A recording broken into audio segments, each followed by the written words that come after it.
ସିଧା ଆପଣ ବୃନ୍ଦାବନ ଯାଉଛି।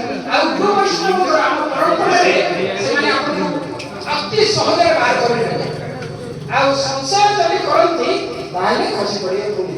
ଆଉ ଏଇ ଯୋଉ ଅନ୍ଧକୂପ ଅଛି ୟାର ଶେଷ କୋଉଠି ଅଛି ଜଣା ନାହିଁ। ଶେଷ କୋଉଠି ଅଛି ଜଣା ନାହିଁ। ଲୋକମାନେ କହୁଛନ୍ତି ଆଜ୍ଞା ଭକ୍ତି କଲେ ଆମକୁ ମିଳିବ କଣ? ଭକ୍ତି କଲେ କଣ ମିଳିବ?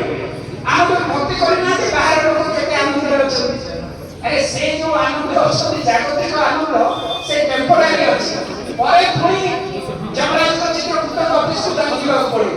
କିନ୍ତୁ ଆମର ତଥାକଥିତ ଆମେ ସବୁ ଓଡ଼ିଆ ଭାଗବତରେ ଶୁଣିଛନ୍ତି ତ କୃଷ୍ଣ ଭକ୍ତ ଯେତେ ନର ଭଙ୍ଗା କୁଟିଆ ତାଙ୍କ ଘର ତ କାଳେ କୃଷ୍ଣଙ୍କ ପାଖକୁ ସେଇଥିପାଇଁ ମହାଦେବଙ୍କ ପାଖକୁ ବେଶି ଯାଉ। ଭଗବତ ଭକ୍ତି ଅନୁକରଣ କରିବାକୁ ସେ ନାରାୟଣ ଭଗବାନ ସ୍ପଷ୍ଟ ଭାଇ କହୁଛନ୍ତି ଭାଗବତରେ ଯସ୍ୟାହଂ ଅନୁଗ୍ରହାମି ହରିଷ୍ୟ ତଦ୍ଧର୍ମ।